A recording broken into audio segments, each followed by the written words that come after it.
ये जो सऊदी अरब वाला जो डेवलपमेंट है, इसका आपका क्या विश्लेषण है? ये क्या है? क्योंकि सऊदी अरब के पास तो कुछ है नहीं जो कि वो पाकिस्तान को मिलिट्री टर्म्स में दे सके। वो कोई F-16 तो भेजेगा नहीं अपने कि भाई जाओ तुम पाकिस्तान की तरफ से लड़ दो। ना उसके पास कोई ऐसा एयर डिफेंस है, ना ऐसा कुछ है। खुद का वो कुछ बनाता नहीं। जो कुछ है अमेरिका का है उसके पास। और जो उसके ग्राउंड ट्रूप्स हैं वो बेकार हैं। वो तो वैसे भी मर्सनरीज यूज करता है। तो उसने तो बेसिकली जो भी किया है, जो कुछ भी करना है, वो तो पाकिस्तान को करना है उसके लिए। ये मेरी रीडिंग है। जी सर, देखिए मेरा ये हमेशा मानना था कि पाकिस्तान दुनिया का सबसे बड़ा प्राइवेट मिलिट्री कॉन्ट्रैक्टर है। पाकिस्तान के कमांडो अगर आप चाहे आप रख लो, अगर आप $1 मिलियन साल का दे सकते हो 2-3 लोग का, वो आपके यहाँ रख लेंगे। वो आपकी गाड़ी का दरवाजा खोलेंगे, आपकी गाड़ी को चमकाएंगे और जब आप जाओगे 2 बार सैल्यूट करेंगे। देखिए पाकिस्तान अपने कमांडोज को किराए पे डिप्लॉय करता है मिडल ईस्ट के स्टेट्स में। जो शेख वेखे इनके PSOs ये पाकिस्तानी होते हैं। और जो मैंने लास्ट टाइम मेरा जो अनुमान था, जो ये जो हमास के लीडर थे, जो इसके साथ जो प्राइवेट सिक्योरिटी की बातें हो रही, जिसके बारे में कोई बात नहीं कर रहा, ये संभवतः पाकिस्तान के ही थे, ये पाकिस्तानी डिप्लॉयड थे। इसीलिए शाहबाज भाग के कतार जाना चाहता। कतार ने कहा भाई तेरी जरूरत नहीं है। फिर मंडे को इन्होंने वहां मीटिंग की आपके यहाँ पे कतर में, और ये जो अरब इस्लामिक कॉन्फ्रेंस हुई, इसमें पाकिस्तान को भी बुलाया गया, इसमें ईरान को भी बुलाया गया। और यहाँ बात हुई, इजिप्ट ने प्रस्ताव रखा, भाई ये यहूदियों ने जाके में ठोक दिया। फिर अब देखिए इजराइल जब भी इनको ठोकता है, ये क्या करते तो कुछ है नहीं, इजराइल से तो कोई भिड़ता नहीं, इजराइल से भिड़ने की औकात है नहीं। फिर ये आर करते हैं। आर मत, पीछे का आर है रोना, आगे का आर समझिए क्या है। पीछे का आर है रोना, आगे का आर समझिए आर से कौन सा शब्द आता है। तो ये वो करते, फिर कहते हैं इंशाल्लाह माशाल्लाह देखो यहूदियों ने आके ठोक दिया, अब हमें एक फोर्स बनाना चाहिए। 2015 में इन्होंने कॉन्सेप्ट फ्लोट किया था मुस्लिम नेटो। तो इजिप्ट ने परसों बोला भाई ऐसा मुस्लिम नेटो बनाएंगे। बोला मुस्लिम नेटो में क्या करना है? बोला इजिप्ट अपने 20,000 सिपाही देगा, एक 4 स्टार जनरल देगा, सब अपने अपने सिपाही दो, इजिप्ट में उसका हेडक्वार्टर बनाएंगे और ये नेटो मिलके हमारी पूरी रक्षा करेगा। और इसमें तैयब अर्दोगन भी बैठा था। तैयब अर्दोगन कह रहा कि भाई इजराइल को हम चोक करेंगे, इसके इकोनॉमिकली हम चोक करेंगे। कोई कुछ कह रहा, कोई कुछ कह रहा, पर हकीकत ये है सर, 57 मुल्कों में से किसी की औकात नहीं कि इजराइल से जाके डायरेक्ट भिड़े।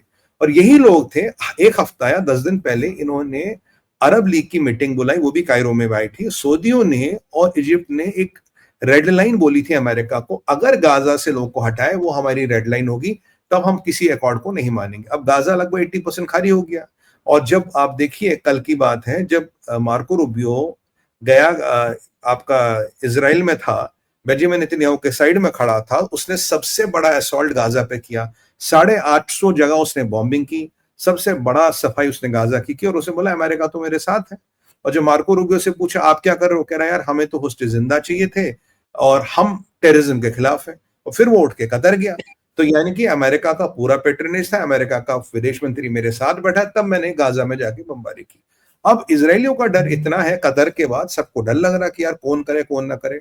अब इनको मरने के लिए किराए के टट्टू चाहिए। अब इनको एक full fledged private military contractor चाहिए जिसके पास पूरी व्यवस्था। और जब इशाक डार से पूछा गया क्या तुम्हारा इस्लामिक बॉम्ब या न्यूक्लियर बॉम्ब भी इसके काम आएगा, बोला जी हाँ आ सकता है।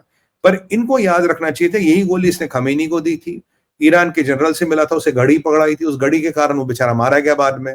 तो ये इस्लामिक बॉम्ब अभी एग्जिस्ट करता है नहीं करता, इसका कमांड एंड कंट्रोल है? मेरे हिसाब से नहीं है। मेरे हिसाब से वो अभी फंक्शनल नहीं है। तो इन्होंने कहा जी अब हम आके ये करेंगे। अब सऊदियों को डर लगता है क्योंकि देखिए इसी कॉन्फ्रेंस में ईरान ने प्रस्ताव रखा था। ईरान ने सऊदियों को कहा भाई ऐसा, कतर को कहा भाई तुम ऐसा करो, ये अमेरिकनों को बाहर फेंको, हम तुम्हें अपना फतह हाइपरसोनिक मिसाइल देते हो। और IRGC के कमांडर ने बोला हम आपकी रक्षा करेंगे, और ईरान के मिलिट्री चीफ ने बोला हम आपकी रक्षा करेंगे और कुछ भी होगा। IRGC, मिलिट्री और तीनों का स्टेटमेंट आया। पर आप जानते हैं कि शिया सुन्नी का बैर है, एक दूसरे पर भरोसा करते नहीं है और इनकी एक दूसरे में बनती नहीं है। अब भी मक्का के बाहर जो पेट्रियट मिसाइल बैटरियां लगी, किसके लिए लगी? कि भाई हूती जो ईरान कंट्रोल इस वक्त मिसाइल न चला दे। ये एक हकीकत है, ये फोटो जारी हुई, हम ये एलिगेशन नहीं लगा रहे। इसके बाद इनको लगा डर के अब क्या करें। तो अब यहाँ पाकिस्तान का इशारा डर कहता हाँ मेरा न्यूक्लियर बॉम्ब भी मार्केट में है। फिर सऊदियों ने इनके साथ एक अलायंस कर लिया क्योंकि उनको डर लग रहा है यार कल को हमें ईरान ना ठोक दे, कल को हमें इजराइल ना ठोक दे। तो उन्होंने एक अलायंस कर दिया इनके साथ कि ठीक है जी अब पाकिस्तान हमारे लिए मरेगा, पाकिस्तान का सिपाही यहाँ मरेगा, यहाँ अगर सफाई का काम कर रहा हूँ पाकिस्तान से जनरेटर आएगा, हमारी गाड़ियां साफ करेंगे पाकिस्तान करेगा। और इसमें ही बोला कि भाई अगर act of war on Pakistan is war on you and war on Saudi is war on you, vice versa. ये जो रशिया और नॉर्थ कोरिया का जो एक पैक्ट है, कुछ वैसा पैक्ट किया गया। बट अगर अब देखिए, वो आपकी बात बिल्कुल सही है कि सऊदियों को उनको देने को क्या है, सऊदियों को उनको देने को कुछ नहीं है भाई, वो तो अपने सिपाही नहीं देते। आपने 8,200 लोग वहां डिप्लॉय किए, आपके कुछ 100,000 लोग ऑलरेडी सऊदी में डिप्लॉयड है, तो आपको तो कुछ देने वाले हैं नहीं। और उनका जितना अमेरिकन सिस्टम है उसका स्विच तो अमेरिका के कंट्रोल में रहता है। तो अब आपको जो मरने के लिए सिपाही चाहिए होगा वो चाहिए। बट एक चीज इसमें अच्छी हुई, सबसे अच्छी चीज जो इसको देख के मैं खुश हूं, देखिए यहाँ 3 न्यूक्लियर पावर अब आ गए पिक्चर में। एक भारत आ गया, एक इजराइल आ गया, एक पाकिस्तान आ गया। मेरी बड़ी दिली इच्छा थी, मैं बहुत दिनों से पाकिस्तानियों को कह रहा हूं भाई इजराइल में एक लिस्ट बनी, कसम से कह रहा था, अपने चैनल पे भी कह रहा था, भाई एक लिस्ट बनी है इजराइल में, वो तुम्हें ठोकेंगे। परसों बेंजामिन नेतन्याहू ने क्या कहा 2 दिन पहले, जब मार्को रूबियो उसके बगल में था, उससे पहले उसने एक स्टेटमेंट दिया, भाई अगर हमारा दुश्मन कहीं भी होगा हम जाके उसे ठोकेंगे। परसों जब यूएन में भी उनके आपस में झगड़ा हुआ है। हाँ, वो तो हुआ ही है। अब संजय सर, जो मार्को रूबियो बाजू में खड़ा था, तब उसने एक स्टेटमेंट बदला बेंजामिन नेतन्याहू ने, कह रहा अगर मेरा दुश्मन अब दुनिया में कहीं भी होगा मैं उसको ठोकूंगा। अब पाकिस्तानियों का मॉडल क्या था, पाकिस्तानियों का मॉडल था 20-20 हजार डॉलर लेके जिहादियों को लो, फिर देखो जिहादी की कीमत कितनी, 1 मिलियन का, 2 मिलियन बेचना है ना, फिर सही टाइम पे कीमत लगा के बेचना है। तो जब इसराइल ने कहा भैया हम आके ठोक देंगे, कभी कहीं भी ठोक देंगे, तो इसलिए पाकिस्तान की हालत खराब। अब पाकिस्तान को लगा इसराइल ऐसे भी ठोकेगा वैसे भी ठोकेगा, तो उन्होंने कर ली बात सऊदियों के साथ, देखो भाई साहब ऐसा है कि आप पे हमला होगा, हम मरने के लिए तैयार हैं, हमारे सिपाही आके मरेंगे, शेख साहब को बाहर निकलने की जरूरत नहीं है। बोला ठीक है। अब क्या होगा कि अब इजराइल पाकिस्तान के जितने भी न्यूक्लियर एसेट्स है Sanjay sir, bye simple logic they became legitimate targets for Israeli hit. ये लेजिटिमेट टारगेट बन गया इजरायली हिट के लिए। अगर इजराइल ईरान को न्यूक्लियर बॉम्ब बनाने ही नहीं दे सकता, अब जिसके पास न्यूक्लियर बॉम्ब है उसको चलाने थोड़ी ना देंगे। भाई तुमने आज सीधा सीधा अपने सारे न्यूक्लियर एसेट्स को इजराइल का लेजिटिमेट टारगेट बना दिया, और हमें उनकी मदद करनी चाहिए, हमें जो करना चाहिए, और इस कहूटा वूटा जो कुछ भी बचा है उसको नेस्तो नाबूद करना चाहिए, इस्लामिक बॉम्ब का बूथ भरी करना चाहिए। और जिस दिन ये बूथ खत्म हो गया, जिस दिन इसकी वाट लग गई, उस दिन पाकिस्तान को हम चींटी की तरह जूते के नीचे मस लेंगे और इसके 4-6 टुकड़े करके इसको फेंक देंगे, और अपने मतलब फिर खुदा जाने और ये जाने ये क्या करें। बट आज मैं शाहबाज को बताऊं, मेरी बात सुन शाहबाज और मुल्ला मुनीर, अब तेरा हर फैसिलिटी इजराइल के टारगेट में है, और मेरे को लगता है कि भारत को भी इजराइल के साथ एक ऐसा पैक्ट करना चाहिए, और भारत को सोच ऑयल डिपेंडेंट जिस तरह के कर रखे हैं ना लॉजिस्टिकल पैक्ट अमेरिका के साथ में, उस तरह के इजराइल के साथ भी होने चाहिए। बिल्कुल। और हमें देखिए सर, अभी जो ऑयल में डिपेंडेंस देख रहा था 40% करीब रशिया से आ रहा है, 38-40%। उसके बाद आपका आ रहा है 18-19% करीब, 18-19% आपका इराक से आ रहा है, फिर 12% आपका सऊदी से आ रहा है, 9% यूएई, 4.5% अमेरिका, फिर 1-2% वाले आ रहे हैं। मुझे लगता है हमें रशियन ऑयल बढ़ाना चाहिए, हमें सऊदियों से भी ऑयल डिपेंडेंस घटानी चाहिए। ऐसा ना हो कल को युद्ध और वो ऑयल का नलका बंद करने लगे पाकिस्तान के कहने पे, क्योंकि हमें पाकिस्तान को तो फिर ठोकना पड़ेगा, हमें पाकिस्तान की फिर धुनाई करनी पड़ेगी। हमें पाकिस्तान को बार बार ठोकना पड़ेगा। और अब जायसवाल साहब का आप स्टेटमेंट देखिए, रणदीप जायसवाल साहब का, उन्होंने कहा इस डेवलपमेंट के बाद, ये तो हमारे संज्ञान में था, इस डेवलपमेंट के बाद अब हमें राष्ट्रीय सुरक्षा के परिप्रेक्ष्य में नए डिसीजन और नई चीजों को करना पड़ेगा, but we are committed to have the national security of India.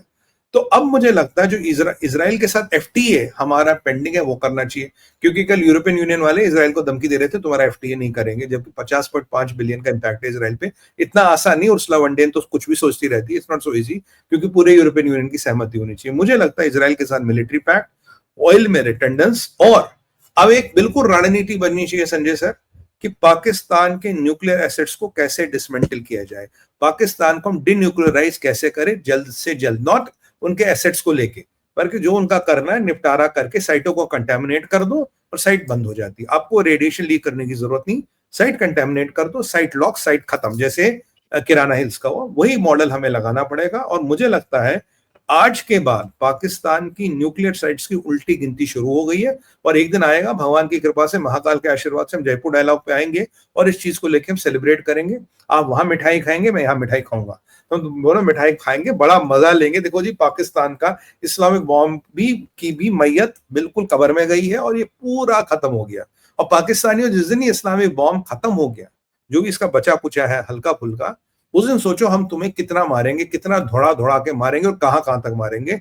और भारत के लिए ये एक प्रॉब्लम है, दुनिया के लिए एक प्रॉब्लम है, क्योंकि जबकि सऊदी चाहते अगर ये अरेंजमेंट करना था, ये फ्रांस भी न्यूक्लियर पावर है, यूके न्यूक्लियर पावर है, अमेरिका न्यूक्लियर पावर है, दुनिया में 12 एक न्यूक्लियर पावर तो ही तो आपको भी जिहादी पाकिस्तान की मिला। उससे एक और चीज है जो मैं हमेशा सर बिल्कुल खुल के बोलता हूँ, टीवी हो यूट्यूब हो, I don't miss my word. Bharat को एक चीज हमेशा याद रखनी चाहिए, इस्लामिक वर्ल्ड में एक रूल है, तेरा मेरा क्या रिश्ता, ला इलाहा इल्लल्लाह। ये चलता है, ये चलेगा और ये चलता रहेगा। इसके परिप्रेक्ष्य में हमें चीजों को देखना पड़ेगा, अपनी चीजों को नियमित करना पड़ेगा, भारत को और मजबूत बनना पड़ेगा। और कल बेंजामिन नेतन्याहू साहब ने मोदी जी की बात को कॉपी किया, उसने कहा इजराइल को सुपर स्पार्टा नहीं आत्मनिर्भर बनना पड़ेगा। जितने चीजों में इजराइल आत्मनिर्भर बनेगा उतना ही इजराइल सस्टेन कर पाएगा।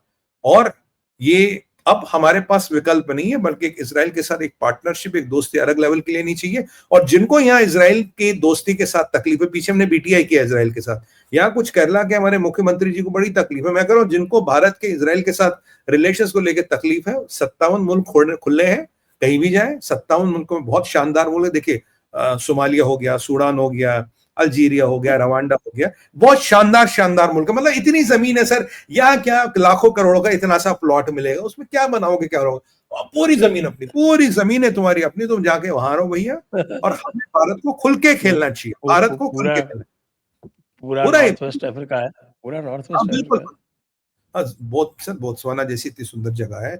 मैं तो कह रहा हूँ सोमालिया, सूडान बहुत सुंदर जगह है, और मतलब बिल्कुल मस्जिद शरीफ बाजू में, टेंशन कोई है नहीं, अजान की जरूरत ही नहीं, मौलवी साहब नॉक करके बुला लेंगे, आ जाए भाई आज टाइम हो गया। तो इसलिए बहुत अच्छी जगह है, उनको जिनको तकलीफ है वहां जाना चाहिए। और मुझे लगता है कि ये अमेरिका को भी सोचना चाहिए, क्योंकि देखिए अमेरिका ने दिखा तो दिया इजराइल के लेके वो अमेरिका कॉम्प्रोमाइज नहीं करेगा। ये कतरी तभी काम पे और ये सऊदी तभी काम पे, और अमेरिका को देखना चाहिए अगर उनके असले में वो किल स्विच है।